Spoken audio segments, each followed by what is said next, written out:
नमस्कार दोस्तों। आज हम बात करेंगे डिफिब्रिलेटर के बारे में। डिफिब्रिलेटर एक एक इमरजेंसी इक्विपमेंट्स है, लाइफ सेविंग इक्विपमेंट्स है।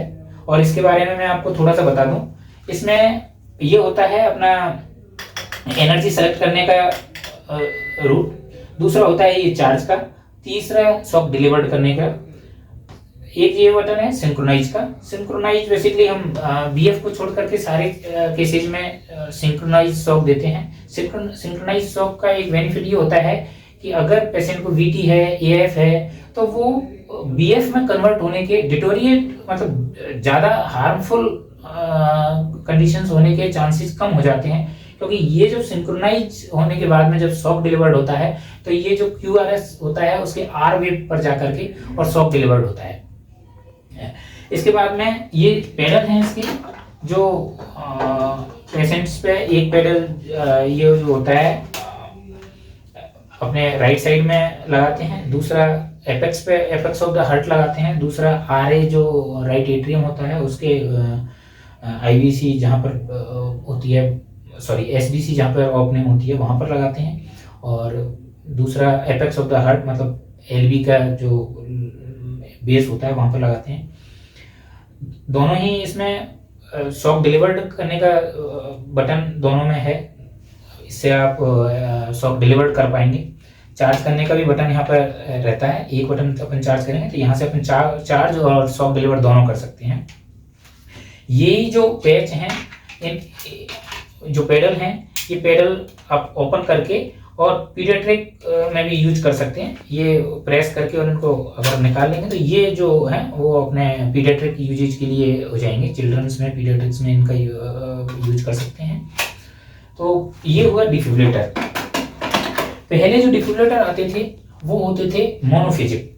अभी जो लेटेस्ट जो डिफिब्रिलेटर आ रहे हैं वो आते हैं बाइफेजिक। बाइफेजिक और मोनोफेजिक में बेसिकली डिफरेंस ये होता है कि बाइफेजिक जो शॉक डिलीवर करते हैं वो दोनों पेड्स पे करते हैं एक दूसरे की तरफ, तो एक पेड़ से दूसरे की तरफ एनर्जी ट्रांसमिशन होता है।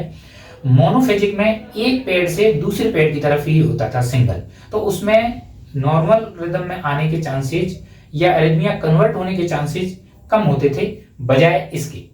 तो अगर इस एक टॉपिक को छोड़ दिया जाए, एक इस पॉइंट को छोड़ दिया जाए, तो बाकी के सारे के पैरामीटर्स पे दोनों ऑलमोस्ट सेम होते थे। ये इनके पैच हैं। तो पैच जो हम जो लगाते हैं वो पैच एक, तो जैसा कि मैंने अभी आपको बताया, एक पैच लगेगा अपना आरए एसबीसी की जहाँ ओपनिंग होती है वहां पर, या अपन बोले कि स्टर्नम के जस्ट राइट साइडेड में क्लेविकल के नीचे, और दूसरा पैच लगेगा एक्सिलरी लाइन पर बेस ऑफ द हार्ट, या फिर अपन बोले कि एपेक्स ऑफ द हार्ट। दूसरा जो तरीका होता है ये होता है एंटीरियर पोस्टीरियर, और एंटीरियर पोस्टीरियर में एक जो पैच लगता है वो एबव द स्टर्नम लगता है, और दूसरा लेफ्ट टू वर्टिब्रा लगता है पीछे की साइड में, बैक ऑफ द पेशेंट। तो ये इनको पोजीशंस हो गया। पैड 3 टाइप्स के आते हैं पीडियाट्रिक में, चिल्ड्रंस में और एडल्ट में। ये आप देख पा रहे हैं एडल्ट्स वाले। इससे जो दूसरा आप इस जो इक्विपमेंट्स है या इस मशीन को जो दूसरा काम में ले सकते हैं, वो सबसे बड़ा इसका बेनिफिट ये भी है। ये क्या है जो आप देख रहे हैं सबसे एडवांस है, और एडवांस में इसमें एक जो है पेसिंग का सिस्टम है। आप इसमें पेसिंग मोड पर जाकर के और पेस कर सकते हैं। अगर मान लो किसी पेशेंट को पेसिंग का कोई इश्यू आ रहा है तो आप इस मशीन के द्वारा उसको पेसिंग कर सकते हैं। हालांकि ये यूज में बहुत कम लेते हैं, और इसके द्वारा पेसिंग नहीं करने का जो एक बड़ा कारण है वो है कि ये ऊपर स्किन के से और सबक्यूटेनियस के थ्रू पेसिंग करती है, जिसमें क्या है कि जो करंट ट्रांसमिशन होगा वो पूरा ऊपर से और हड तक पहुंचेगा, और उसमें जो भी मसल्स बीच में आएंगे उनमें सब में वो करंट ट्रांसमिशन होता है, जिसकी वजह से पेशेंट को पेन काफी अधिक होता है। पेन के अलावा उस पर स्वेलिंग के भी ज्यादा चांसेस रहते हैं, इसलिए बहुत ही रेयर कंडीशंस में इसका पेसिंग वाला जो ऑप्शन है वो हम काम में ले सकते हैं। अदरवाइज जो नेक्स्ट जो बेस्ट तरीका है वो टीपीआई टेम्पररी पेसमेकर इम्प्लीमेंटेशन ही होता है। लेकिन अगर कहीं ऐसा कोई सिचुएशन आ रही है कि पेशेंट लाइफ थ्रेटनिंग कंडीशंस में है और बिना टीपीआई अगर पॉसिबल नहीं है उस जगह पर डालना या उस सेंटर पर डालना या फैसिलिटी टीपीआई डालने की उस सेंटर पर अवेलेबल नहीं है और हमारे पास में ये वाला मॉडल अगर मान लो है तो हम इसके द्वारा पेश कर सकते हैं और पेशेंट की जान बचा सकते हैं। इसके अलावा ये इसको हम किस किस जगह पर काम में लेते हैं वो मैं थोड़ा सा आपको बताऊंगा। तो बेसिकली क्या होता है कि जब कार्डियक अरिथमिया होता है तो पेशेंट में जो अरिथमिया होते हैं वो मैं बताता हूँ। PSVT, VT, without pulse, VT with pulse, VF, AF,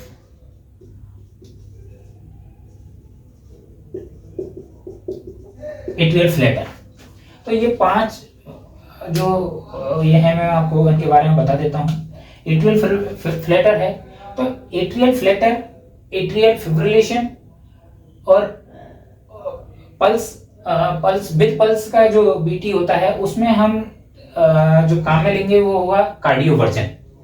पहले थोड़ा सा कार्डियोवर्जन और कार्डियोवर्ट के बारे में कार्डियोवर्जन और डिफिब्रिलेशन के बारे में बता देता हूँ। ये 2 तरीका से यूज किया जा सकता है पेशेंट्स पर। एक प्रोसीजर होता है जिसे बोलते हैं कार्डियोवर्जन। कार्डियोवर्जन इलेक्टिव प्रोसीजर होता है और ऐसे पेशेंट्स जिनमें अरिथमिया लाइफ थ्रेटनिंग नहीं है उन केसेज में हम कार्डियोवर्जन करते हैं। लेकिन ऐसा कोई अरिथमिया जो पेशेंट की लाइफ थ्रेटनिंग है जिनमें है अपना VT, ventricular tachycardia without pulseless ventricular tachycardia जिसे बोलते हैं। दूसरा है वेंट्रिकुलर फिब्रिलेशंस। इन दोनों ही कंडीशंस में लाइफ थ्रेटनिंग होती है, इसलिए इसमें हम कार्डियोवर्जन यूज नहीं करते, इसमें हम यूज करते हैं डिफिब्रिलेशन। डिफिब्रिलेशंस अनप्लान्ड प्रोसीजर्स होता है और लाइफ सेविंग प्रोसीजर होता है और इसमें तुरंत ही पेशेंट को शॉक देने की आवश्यकता होती है। तो इसमें जो 3 हमारे जो 4 जो हैं इनमें हम कार्डियोवर्जन करेंगे और बाकी के जो 2 हैं वीटी और वीएफ, पल्सलेस वेंट्रिकुलर ट्रेकिकार्डिया और वीएफ, इनमें हम यूज करेंगे डिफिब्रिलेशन। तो दोनों का ही मैं आपको बता दूं कि कार्डियोवर्जन करते टाइम जो एट्रियल फ्लैटर है, एट्रियल फिब्रिलेशंस है और पल्स विद बीटी है, बीटी विद पल्स है, तो उनमें सबसे पहले हम पेशेंट को थोड़ा सेडेट करते हैं। सेडेट करने के बाद में पैच अप्लाई करते हैं। पैच अप्लाई करने के बाद में एनर्जी सेलेक्ट करेंगे। एनर्जी सेलेक्ट करने के बाद में हम ये सेफ्टी मेजर्समेंट यूज करके और फिर शॉक डिलीवर करते हैं। लेकिन ये पेशेंट, जैसा मैंने आपको अभी बताया कि भाई ये जो करंट डिलीवर्ड होगा वो होगा आपका स्किन से और हार्ट तक। तो ऐसे इसमें जो हम इसको सेकेंडरी ट्रीटमेंट के रूप में लेंगे। प्राइमरी ट्रीटमेंट में हम कोशिश करेंगे कि ऐसे पेशेंटों को जिनमें वेंट्रिकुलर ट्रेकिकार्डिया विद पल्स है या एट्रियल फिब्रिलेशन है या एट्रियल फ्लैटर है, ऐसे केसेज में पीएसडीटी है, तो ऐसे केसेज में हम कोशिश करेंगे कि फार्माकोलॉजिकली रिवर्ट किया जाए। फार्माकोलॉजिकली रिवर्ट करने में जो मेन मेडिसिन होती हैं वो होती हैं calcium channel blocker, potassium channel blockers और सोडियम चैनल ब्लॉकर। अब इनमें क्या होता है कि जो मेन मेडिसिन हैं, पहली है अपना कॉर्ड्रॉन। तो कॉर्ड्रॉन में 150 mg पर 3 ml में आता है एम्पुल। इसके बाद में इसका जो यूजेज होता है वो होता है अपन 300 या 150 to 300 ओवर 10 मिनट्स। ये जो स्टेट डोजेज होता है वो होता है स्टेट। आफ्टर दैट इसका जो इन्फ्यूजन डोजेज होता है वो होता है 1 mg पर minute for 6 hours. After that इसके बाद में जो डोजेज होगा वो 0.5 mg पर मिनट फॉर 18 आवर्स। ये अमेड्रॉन का डोजेज रहता है। अगर इन सब के बाद में भी अगर आपको आवश्यकता है तो इसको कंटिन्यू कर सकते हैं, लेकिन ये डोजेज 2100 mg से ज्यादा नहीं होना चाहिए। इसके बाद में ओरल फॉर्म में भी टेबलेट्स कंटिन्यू कर सकते हैं, लेकिन ओरल जो डोजेज होता है उसका जो इफेक्ट आता है वो ऑलमोस्ट 48 आवर्स के बाद ही आता है, इसलिए 48 आवर्स तक हम इन्फ्यूजन पे पेशेंट को रखते हैं और साथ साथ में ओरल मेडिसिन देते हैं। तो 48 आवर्स के बाद में क्या होगा कि ओरल जो मेडिसिन चल रही है उसका इफेक्ट आ जाएगा और हम ये बंद कर देंगे। ये तो हुआ ये एमिड्रोन या कार्डरोन के बारे में। नेक्स्ट जो अपनी मेडिसिन होती है वो होती है लिडोकैन। लिडोकैन जो 21.3 mg या जैलोकार्ड यह आता है पर ml। इसके लिए हम पहले लोडिंग डोज देंगे और लोडिंग डोज हो सकती है 50 mg से 100 mg over 5 minutes, 5 to 10 minutes इसको दे देंगे। इसके बाद में इसका हम इन्फ्यूजन चालू करेंगे। पहले सबसे पहले जो फर्स्ट ड्रग्स होती है वो कॉर्ड्रोन ही होती है। सेकंड जो ड्रग्स होगी, अगर मान लो कॉर्ड्रोन से रिवर्ट नहीं हो रहा है तो नेक्स्ट जो डोजेज होगा वो ये जो होगा अपना लिडोकैन होगा। और लिडोकैन हम ये इन्फ्यूजन चालू करेंगे 1 से 1 to 4 mg ये पर मिनट। इसके बाद में जो थर्ड ड्रग्स रहती है वो थर्ड ड्रग्स होती है अपने MgSO4। ये 50% में आता है और इसको ओवर 1 ग्राम स्टेट लगाया जाता है, ये इमरजेंसी कंडीशंस में 1 ग्राम स्टेट लगाया, 50% आता है। इसके बाद में अगर मान लो इन सबसे ही अगर जो अपना अरिथमिया है वो रिवर्ट नहीं हो रहा है तो फिर हमारे पास में ऑप्शन बचता है ये मशीन का कार्डियोवर्ट करने का। और कार्डियोवर्ट इसमें इलेक्टिव होगा। हम पहले पेशेंट को सेडेट करेंगे, सेडेट करने के बाद में एनर्जी सेलेक्ट करेंगे, पैच अप्लाई करेंगे, पैच अप्लाई करने के बाद में एनर्जी सेलेक्ट कर लेंगे। अब इसमें सेफ्टी जो मेजर्समेंट यूज किए जाते हैं वो है कि अगर पेशेंट्स के कोई भी स्टाफ या कोई भी डॉक्टर्स या पेशेंट के कोई अटेंडर या XYZ जो वहां पर अवेलेबल है उनमें से कोई पेशेंट को अगर टच कर रहा है तो ये शॉक डिलीवर्ड उसको भी हो जाएगा। तो उससे बचने के लिए हम इसमें सेफ्टी मेजर्स यूज करेंगे और वो सेफ्टी मेजर्स होगा आई क्लियर, यू क्लियर और ऑल क्लियर। और इसके बाद में ही शॉक डिलीवर्ड करना होता है। ऐसे केसेस जो नॉन लाइफ थ्रेटनिंग है उनमें सारे शॉकों में हम सिंक्रोनाइज करेंगे, या दूसरे कहा जाए कि एक वेंटिकुलर फिब्रिलेशन को छोड़ करके बाकी जो एरिथमिया होते हैं उनमें सब में सिंक्रोनाइज शॉक होता है। और सिंक्रोनाइज शॉक में जो पेशेंट का QRS होगा, एक नॉर्मल ECG में आपको यहाँ पे बना के बताता हूं। ऐसी कुछ ECG अपनी रहती है, ये नॉर्मल हुई, ये नॉर्मल ECG। लेकिन BT के केसेज में यही ECG कुछ इस टाइप्स की आएगी। ये हुआ BT। BF के केसेज में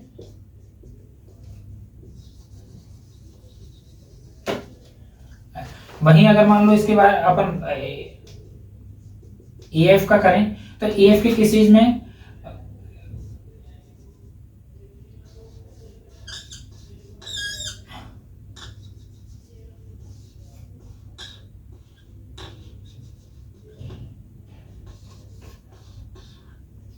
ये कुछ मैंने प्रयास किया है बनाने का।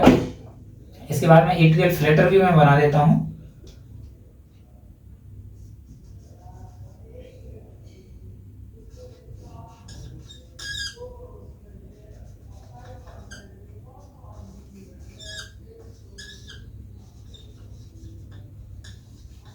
इसमें ये टूथ शेप्स जो पी वेव होती हैं वो 2-3 पी वेव आती हैं 4 तक, और वो टूथ शेप्स रहती हैं। उसके बाद में QRS कॉम्प्लेक्स बनता है। तो जब हम सिंक्रोनाइज इसको करेंगे तो एग्जैक्ट ये हमारे कमांड देने के बाद में, शॉक डिलीवर्ड की कमांड देने के बाद में ये इस R वेव पर, ये इस R वेव पर, इस R वेव पर ये शॉक डिलीवर्ड करेगा।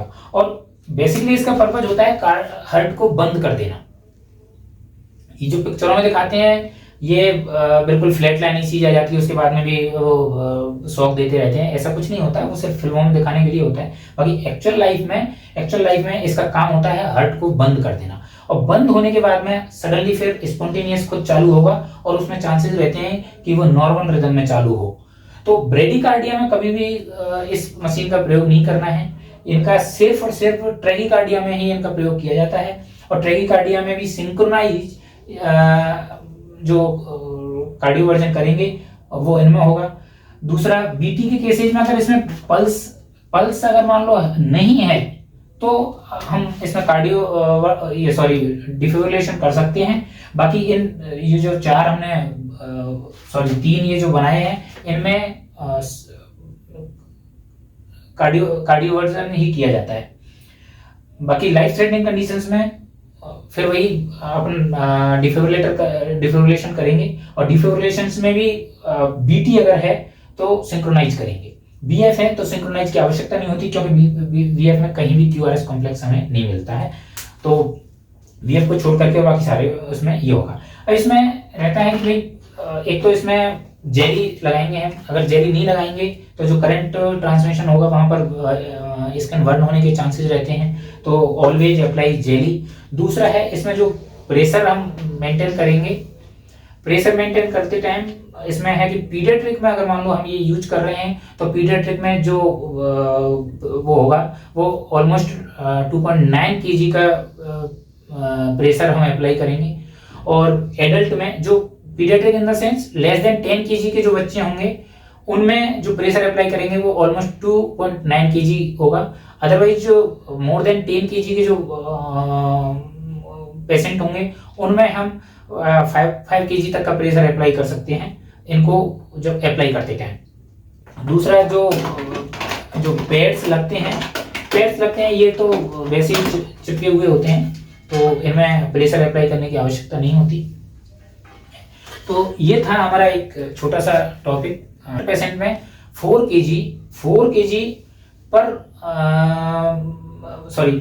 जूल पर केजी के हिसाब से एलर्जी सेलेक्ट करनी होती है हमें। पीडियाट्रिक में अगर कोई 10 kg का बच्चा है तो उसमें 40 kg एनर्जी सेलेक्ट करेंगे, वहीं अगर एडल्ट है कोई 60 kg का है तो उसमें 100 से 200। बेसिकली जो 4 kg का 4 जूल का जो क्राइटेरिया है वो पीडियाट्रिक्स के लिए है। एडल्ट में हम 100 से और 150 या मैक्सिमम 200 तक जा सकते हैं, और जो मोनोफेजिक डिफिब्रिलेटर रहते हैं उनमें 360 तक जा सकते हैं। तो ये क्या है कि 200 दोनों साइड से करेगा तो ये जो एनर्जी हो जाती है वो 4 उसकी हो जाती है 400 जूल की, तो इसलिए। दूसरा इसमें जो रहता है कि तो अब जो डिफिब्रिलेशन करते हैं वो होता है वीटी अपना और वीएफ में ऐसी कुछ रिदम बनेंगी। बीटी में भी अपना पल्सलेस, तो उसमें रिदम तो ऐसी ही बनेंगी, बस अपन को ब्लड प्रेशर नहीं मिलेगा, और चूंकि ब्लड प्रेशर नहीं मिलेगा तो अपना ब्रेन को, अपने हार्ट को, अपने कहीं भी ब्लड सप्लाई बॉडी में नहीं होगी, तो इसलिए दोनों ही लाइफ थ्रेटनिंग कंडीशंस होती हैं, और इन दोनों में ही हम जो यूज करते हैं वो होता है हमारा डिफिब्रिलेशंस में हम प्रोसेस सारा सेम रहेगा कार्डियोवर्जन की तरह। पहले वही एनर्जी सेलेक्ट करेंगे, इसमें अगर वीएफ है तो सिंक्रोनाइज नहीं करेंगे, और बीटी है तो सिंक्रोनाइज करेंगे। इसके बाद में एनर्जी सेलेक्ट करेंगे, चार्ज करने के बाद में I clear, you clear, all clear safety measures use करेंगे, और फिर उसके बाद में शॉक डिलीवर कर देंगे। शॉक डिलीवर करने के बाद में सेम जैसा कि कार्डियोवर्जन में था, कार्डियोवर्जन में बेसिकली क्या होता है कि सीपीआर की आवश्यकता नहीं पड़ती, क्योंकि वहां पे ऑलरेडी पल्स वगैरह सब रहती हैं। लेकिन अगर इन केस किसी भी कारणवश कार्डियोवर्जन में अपन को आफ्टर शॉक के बाद में अगर वो बीएफ में या पल्सलेस वेंट्रिकुलर ट्रैकीकार्डियम कन्वर्ट हो गया तो वहां पे भी सीपीआर हमको करना होगा। या फिर इन जो दोनों ही कंडीशंस में जिसमें पल्सलेस वेंट्रिकुलर ट्रैकीकार्डिया है और वीएफ है, तो इसमें जब तक हम शॉक नहीं दे रहे हैं तब तक भी सीपीआर चलेगा, और पोस्ट शॉक के बाद में भी थोड़ा सीपीआर देंगे, और सीपीआर देने के बाद में हम पल्स चेक करेंगे, और अगर वो रिवर्ट हो गया है तो फिर स्टॉप हो जाएंगे। लेकिन ये पल्स जो शॉक देने के बाद में पल्स चेक करने तक भी सीपीआर का जो वो है वो इसलिए है मेथड्स, क्योंकि जब शॉक देंगे तो जैसा कि मैंने आपको बताया कि सेफ्टी मेजर्स में आई क्लियर, यू क्लियर और ऑल क्लियर हैं, तो वो सारे तो जाहिर सा है कि भाई उस टाइम पे सीपीआर बंद कर दिया होगा। और चूंकि उस पीरियड में जो भी 10 सेकंड 15 सेकंड जो हम वेस्ट करेंगे और उस टाइम जो ब्लड सप्लाई जो रुकी है वो कंप्रोमाइज हो सके, उस टाइम द्वारा से एक बार ब्रेन को सप्लाई दे सकें, इसके लिए पहले सीपीआर करेंगे, क्योंकि अपन को नहीं पता कि ये रिवर्ट हुआ है या नहीं हुआ है। और पल्स चेक करने में दूसरी भी हम 10 सेकंड और अपने गंवा देंगे, तो चूंकि जो पॉज होगा वो 20 सेकंड का हो जाएगा। और अगर मान लो हम बीच में 10 सेकंड उसको सीपीआर दे करके पोस्ट शॉक 10 सेकंड सीपीआर दे करके बाद में फिर देखेंगे, तो जो हमारा जो गैप रहेगा वो ओनली 10 सेकंड का ही रहेगा। तो इसके लिए मिनिमम ब्लड सप्लाई को मिनिमम रोकने के लिए, जो गैप है वो उसको मिनिमम करने के लिए हम पहले शॉक देने के बाद में पहले सीपीआर देते हैं और फिर पल्स चेक करते हैं, ताकि ब्रेन को सप्लाई मिलती रहे।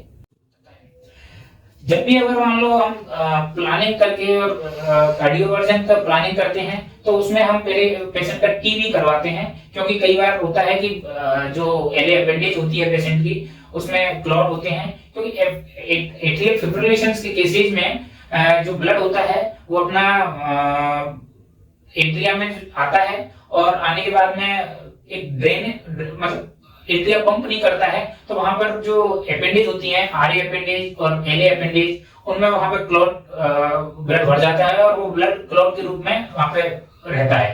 और जब हम शॉक देते हैं और जो एट्रिया है हम दोबारा से कॉन्ट्रैक्शंस करना शुरू करते हैं, तो वो क्लॉट डिसलोकेटेड होकर के और एट्रिया से अपना पल्मोनरी एबोलिशन कर देगा। और अगर मान लो एलए में है, लेफ्ट एट्रिया में है, तो वो वहां से जाकर के और सीवीए कर सकता है, मे बी वो कोरोनरी में जाकर के और स्टीमिया कर दे, एमआई कर दे, या फिर किसी भी नीचे आर्टरी में जाकर के और वो उसको ब्लॉक कर दे। तो उस कंडीशन से बचने के लिए हम पहले की करते हैं और ये देखते हैं कि वहां पर कोई क्लॉट तो नहीं है। क्लॉट होने की कंडीशंस में हम उसको कार्डियोवर्ट नहीं करेंगे और हेपेरिन या वारफेरिन में रख करके और क्लॉट डाइल्यूट होने तक का वेट करेंगे। उसके बाद में मतलब ऑलमोस्ट 6 वीक्स का वेट करेंगे और 6 वीक के वेट करने के बाद में दोबारा सीटी करके देखेंगे और उसके बाद में कार्डियो वर्ट करेंगे पेशेंट को। तो धन्यवाद दोस्तों।